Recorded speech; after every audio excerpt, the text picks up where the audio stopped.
All right, D, man. So when we were last talking, we talked about the roots, talked a little bit about Scott Storch, but one of the more interesting people that you have a relationship with as a manager, I always feel in hip hop is Coolio, because I never really knew how to classify Coolio. He had a little bit of Flavor Flav, Biz Markie in him, but then at the same time, he kind of had that. He definitely had those hood credentials too. So, you know, tell me about Coolio, man. How you came to meet him and work with him. Um, and I'll go backwards a little bit. I was working on another project at Def Jam, and there's a gentleman. This is why I'm tying it in. Frank Cooper called me Oh, where? and was like, "Listen, why don't you come over here and knock out Coolio?" Mm-hmm. And I was like, "Okay." Got over there, came out to Los Angeles, met with Coolio, and we connected. In what is defined as his goofiness, he's actually he's a really intricate person. He's extremely smart, clever. A lot, actually, I always say this: a lot of artists are very unique beyond what we see, and he was one of. So we started to connect, make records. He made me feel at home. He was trying to figure me out between being from LA and being from New York. He was trying to make that little connection with me. He loved hip hop. But what ended up happening, we started to make records, and as we made these records, we just got closer. Yeah. And his wife was an ex radio personality here in Los Angeles, and her and I grew to be cool too, and it became just this combination of my being an executive producer and our guy slash manager. But really, at the end of the day, the one thing I stand behind is I had some really interesting experiences with him because of how unique and especially he was a real giver. So he had his whole neighborhood involved in what he was doing, and it was super crazy. But my experiences with Coolio also were, off the beaten path. And I'll give you an LA experience I had with him because this is one of my greatest stories I tell people when it comes to hip hop. We were in the studio making records, so we went to his house. His house looked like an apartment. Like literally, it looked like an apartment. So we got to his house, and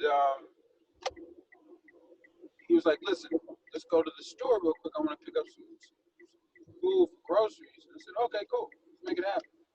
He goes upstairs and he puts on his blue rag jumpsuit, and I'm like, I'm picturing that right now too. That's the thing. I want you to picture that. I want you to picture it because you've seen it. You've seen the jumpsuit. Right. So if you really want to take us, you got to understand where I'm at. Now my head is on swivel. I'm like, he just put on this blue rag jumpsuit to go to Ralph's. So now I'm a little sideways shook because I'm like, okay, we got bullseye on our back. We out on the street. This guy got on a blue rag jumpsuit, and it's Coolio to top it off. Mm-hmm. So I'm like, all right, come on, D. Everything with him is real. He's ADD on 27. So he's like, come on, man, let's go. So we hit the street. He's super crib right now. And I'm on the side of him. I'm like, okay, this is about to get really special out here tonight. I'm just gonna ride this one until he crashes. And he's just, your man is in the store talking to everybody, doing everything, just doing Coolio, man. And in that moment, I realized how much people loved him. Mm-hmm. Mm-hmm. That was the moment that had such a odd hue to it because what my expectations were because he changed his clothes to me finding out. I was like, you know what? People loved him. Mm-hmm. Yeah. And, from there, it really was about the records. We made all the records. You know, we did all of that, of course. I think one record in particular that we made that was special because of the two personalities. A lot of people don't remember this, but I got Old Dirty Bastard and Coolio to do a record together. Yeah. Yeah. You remember that? Yeah, you know what's I funny? remember it working. I don't remember the cut. Yeah, I remember that because I remember thinking like, man, they kind of merged these two similar. It was kind of like it was kind of like what Red Meth did, but these two, these two Right. jumped on, has similar styles, And it was, and what was crazy about it is that Old Dirty was crazier than Coolio. Yeah. You know. Yeah. You know, Yeah, we been more, nuts than he was. So, I had great experiences with him. I was indoctrinated into his neighborhood by his DJ. It felt like, what was the movie with Denzel? What, Training Day? Training Day. He pulled a Training Day on me, and I'm being really super honest with you. So, he's trying to make sure I'm official and he can trust me and he can roll with me and not feel, any sort of way about me. And if I, is he really down? I'm super crip. Is Derek really down with me if it goes bad? Yeah. He takes me to his old neighborhood and just drops me off. Wow. Oh. So he drops me off in the neighborhood and his DJ comes and grabs me up and takes me to his house. Go to his DJ's house. He like, you drink? I was like, yeah. I got 40s. Right. And I'm like, oh shit, okay, yeah, let's do what we do. I'm like, yeah, let's do what we do. So at this point, a couple cats from the hood roll into the apartment. I'm like, oh, okay. And they cousin me to death. I'm like, oh my, this is crazy right here. And so his DJ gets on the 1 and 2. And he's like, yeah, you know how LA is, right? I was like, yeah, I know all about LA, of course. Like, so, something go down, damn right. Like, oh shit, I was like, oh, this thing got real. We in this room, we got a couple other cats in the room. I'm being, like I said, it was Training Day. I'm being put on, under the spotlight, like, see if he's real. The one thing he failed to remember is I am. I got a little street card. I'm official. So we start talking. I'm getting loaded. Now I'm lost my. Now I'm a whole different. Now I'm getting loaded. Now I'm a different person. But now we just having a ball, man. And it was one of those odd but crazy, once again, situations where he indoctrinated me to make sure he was cool, and it worked. After that, he was taking me to the gun range. This is the shit we were doing. Besides making records. But the thing I'll tell you about his record making process to kind of put it all together is that he used to make the records himself. Yeah. Coolio I know that. knew what he wanted to do. Right. It was about him knowing what he wanted to do. He wasn't one of those guys. He'll listen to you, but he knew ideally what he wanted to accomplish with the records. Okay. So he'll go and cut his vocals. And I think about him, and I think like, Fantastic Voyage. I mean, that song was so popular when it, came out. And then his joint on Dangerous Minds with the Stevie Wonder sample in it, man, was like, I mean, and he had others, but he had 2 songs that were like super, super popular, man. Undoubtedly classics. Yeah. I mean, easily. And he can rhyme. This is another thing about him that people didn't know. He could really rhyme. Yeah. He was really an MC. Yeah. He could not, he just, yo, D, listen, he always want to spit a bar at me. I'm like, okay, go ahead, cool. Because he was so dedicated to being a rapper. It was true to him. Like all the early rappers of LA all kind of had the same thing. They felt challenged by New York. So it was about trying to be of the caliber of a New York rapper, which that's how it works, right? That's how the game is Yeah, played. Yeah. Whoever's right. hot, you kind of fight. Yep. But Yeah. the good thing is that early on, you know, you got lyricists out of LA, like, you know, and I say this, man, you know, Coolio was a lyricist, you know, and people should, you know, acknowledge him, like, you know, he was really, if you listen to those records, he was spitting something that was unique. Those records didn't just hit because it was, those records were solid records. Right. Right. So, Yeah. you know, you know, my guy was a hell of a look, man. A racy character, but you know, Well, special then That's dude. dope, though. I think it's guys like, and I don't want to couple them all because they're different. They're all different guys, but Coolio, Biz, Old Dirty, you know, and Flavor's not, you know, Flavor's kind of in his own category, but you know, but guys that are always like that, I think the mystique about them is that people don't know, are they really like that? Or is that just how they are on stage and in the videos? And I feel like with all those guys, like that's how no, that's really how they are. It's almost like their That's who they reality really are. Right, right, is exactly. super entertaining. I mean, you know, it's not an act. It's who they are. So it yeah, he's definitely one of them. So you had Coolio, and then you know, man, a guy who I felt, especially when he first came out, man, I felt like we talking about lyricists with Coolio, but this next cat, man, I felt like he lyrically was so gifted. You know, he's from Brooklyn, that's Fab.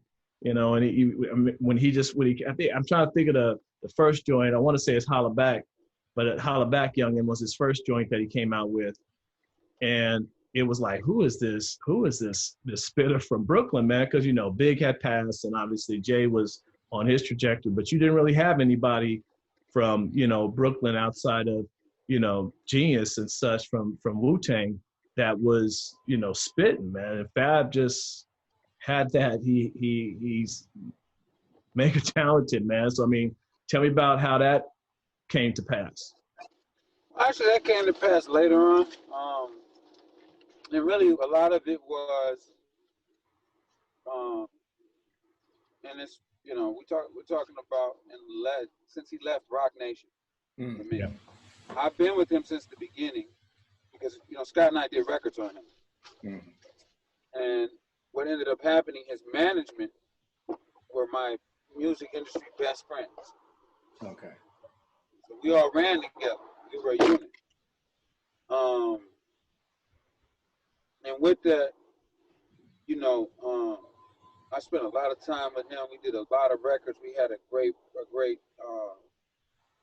relationship, and it just carried over. So now, you know, him dealing with Lenny Santiago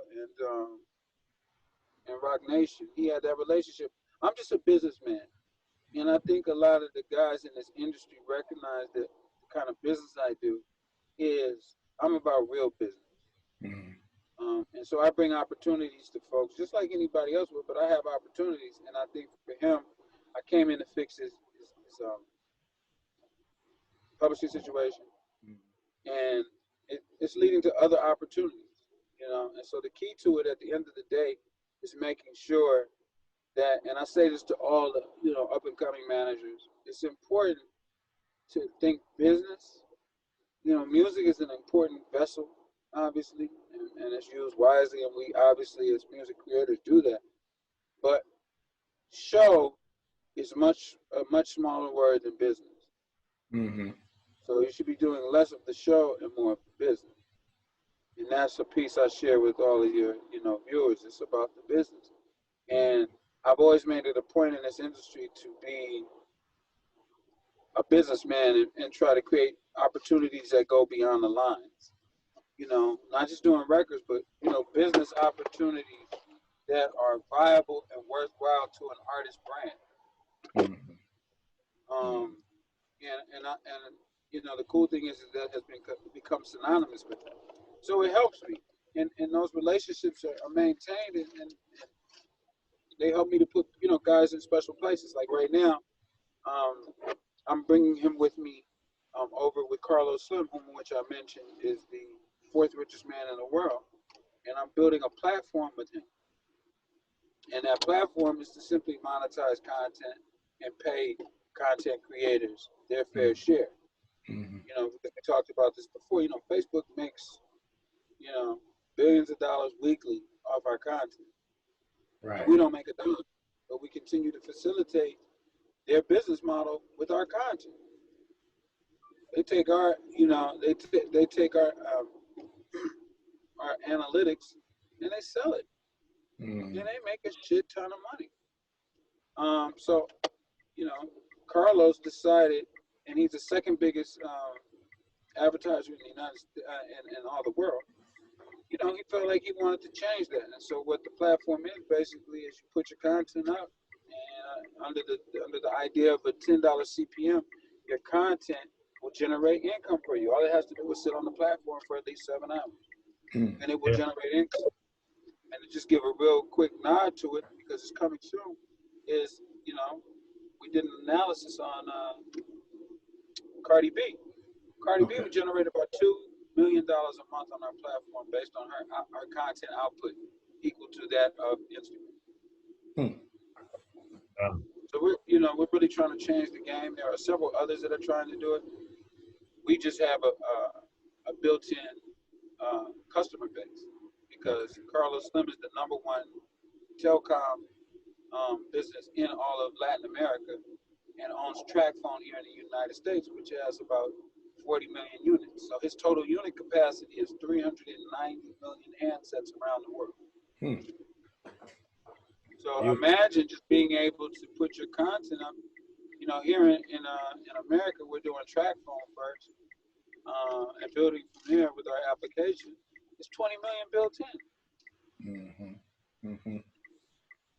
That's lovely. So from a music, that's every time I put up a record, I got 20 million customers who could potentially be paying customers who are hearing my record because the app is also notifications, giving all the bells and whistles.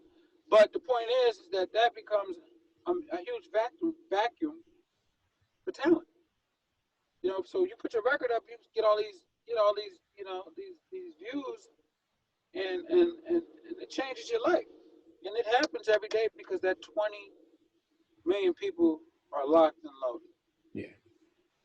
Well, D, see, you touch on something, man, that the game has changed so much. I mean, so for the people that are still working from, I guess, what we can now call an antiquated model, what are some of the key things that they need to be aware of as we've moved into a whole different world, a whole new platform and way of earning? Because the old way is really gone. Gone. Yeah, it is. It is archaic. Yeah. I hate to say it, but it is. Yeah. So what do they need to be looking at? Because coming up for me, it was about getting your music into the right hands, somebody hear it, and then they give you an opportunity. I mean, the marketing scheme was completely different than what it is now. I do like the fact that there's a lot of self-promotion you can do, but what is the main focus that up and coming artists and producers or content creators need to be aware of coming into the game now? I think the differentiation is that you have to really create a digital footprint for yourself. There needs to be verticals that are created throughout all of social media where you have put in effort and energy to build a consumer base. And you've got to be able to challenge that base to follow you throughout, right? So the way in which you do that is you've got to have compelling content that lives on Instagram, compelling content that lives on Snapchat, compelling content that you distribute to Twitter, right? And that was the original three-headed monster, and Facebook, four-headed monster. That was a necessity. Now the game has changed again. Now you have to have a power connection with TikTok and Triller. you have to have another digital footprint, because that is where these kids have now moved to next. And I don't say kids like that, I'm just talking about as a whole. Like Right. our customers have now moved to TikTok and Triller and video-based social media. You have no choice. Right, which originally obviously was, content that lived on Instagram. So Instagram is still number one, but TikTok is emerging relatively quick and with a rapid pace. Yeah. And artists are breaking and things are happening there, and it's changing the way we hear music. Indeed. It's changing the way we hear music. But where are the finances connected? I'm sorry for cutting you. When you look at product or content, as you say, and potential consumer base, you still have a lot of free content, if you will, that's out there. So what is it that needs to be present in order to generate an income other than streams and things like that? I mean, what do you have to have? Beyond streams, you build that digital footprint that then allows you to create opportunities for yourself in the capacity of merch. Okay, there we go. Taking your content and streaming your content through different portals. Mm-hmm. That's what we're going to be doing for artists, is providing this portal for you to stream your content. So say, for instance, an artist wants to put on a show and stream it. That is what we're being prepared for now. Okay. That's next. It exists. 6ix9ine just did a deal for $5 million for a show on a digital platform. Mm-hmm. And that's all based around his metrics. Yeah. His Instagram is nuts. Yeah. It's 29 million people, and when he posts, he sees about 17 million likes. It's insanity. Crazy. Every day, imagine if that's why we're trying to get him over there with us. Imagine if he got $1 for every like. Mm-hmm. Every day that he posted. He would be richer than everybody. Just like could be certain other artists that are of huge stature. Right. But he did a deal for $5 million to do a streamer's concert, and they feel like they can recoup the money. Right. As a matter of fact, Tidal is prepping to do streaming content through one of the gaming systems. Wow. The gaming systems are now becoming the portals as well. Twitch. Yeah. Becoming super huge for streaming. As soon as they went online, that they, once they went online and they started making their games with real-time features, I had a feeling like this is going to become just another, like you said, just another portal, because it was too easy. You think about how many kids own a PS, an Xbox, you got millions that you can reach, through that. So, having artists appear on video games and their music that's video game. That's insane. Yeah. And that goes back to the point. So you have to figure out really unique and custom ways to monetize your content. Artists are getting deals now, and listen, they hired meme companies. They just generate. You see the meme company that just got like a $71 million check from Warner Brothers? A meme company. Memes are impacting. And people are using memes and putting their music, attaching their music to memes. Right. And monetizing. Yeah. And they're getting deals because of the viewership and how it's engaging, because somebody looks at a meme and sees your music and listens and goes, let me go over there and see what they're doing, and then they get attached to their music, and next thing you know, they got something cooking. That's dope. It's a whole different way, but it's a whole new world, man. It's a whole new world. But D, let me ask you, for the cats that the guys that that have been in the game for a long time and didn't have to do business like that when they began, versus your newer artists who only know that. Do you feel? do both types present their unique challenges, or is one just definitely harder to deal with? No, I think that the older artists are starting to, make sense of it and get it. It's still a hustle. Mm-hmm. You know, old school, new school, it's all a hustle. You just gotta learn the rules of engagement. And Mm-hmm. a lot of the old guys are starting to get it. They're still a little behind,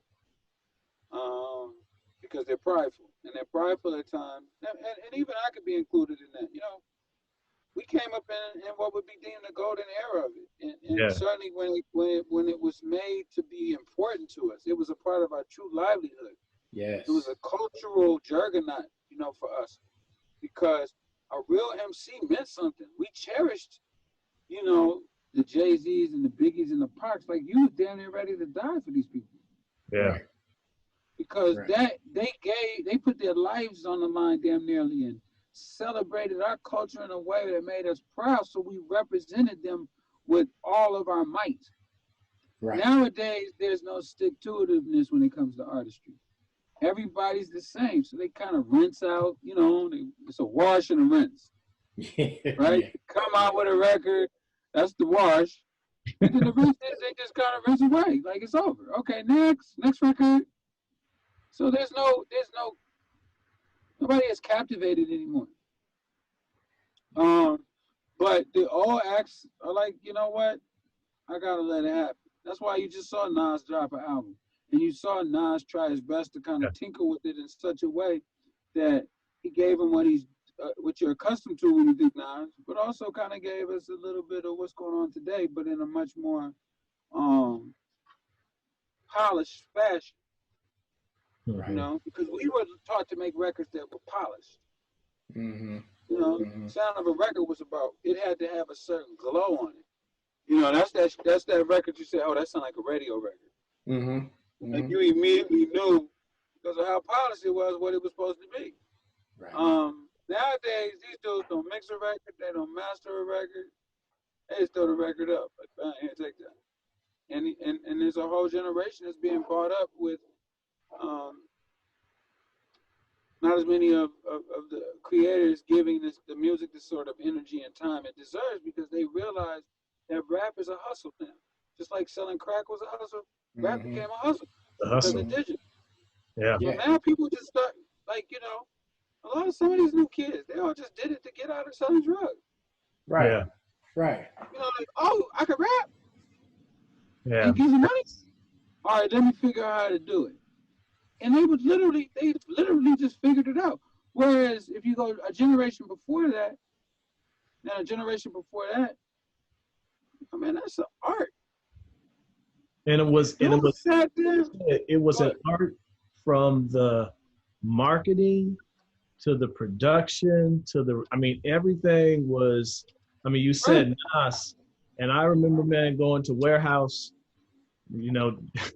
right on Lakewood Boulevard and Candlewood, man, and getting, Illmatic. And you knew, like, man, Pete Rock was on this, Premier, and Large Professor, and all these guys. So you knew it had a finished product to it. And then, opening up that CD wrapper, man, you just knew it was, because you've been hearing the hype about it, man. You put it in, you're like, this is like, one of the, top albums of all time. But it had a finished polish to it. And that was very consistent with the hip hop, of, like you said, the golden era. And it just doesn't, I'll just say, always have that these days, because you don't have to, you can just, there's, Dale, you and I talked about the gatekeepers, man, have changed. It's just, you don't have guys that are giving the thumbs up and the thumbs down, and you don't have those anymore. So, well, and maybe Dee can speak to this too. There were certain aspects of the industry and the way, I guess, gatekeepers, if you will, and others sort of were steering the industry. It created an opportunity for folks to come up with a new way to circumvent some of that stuff, right?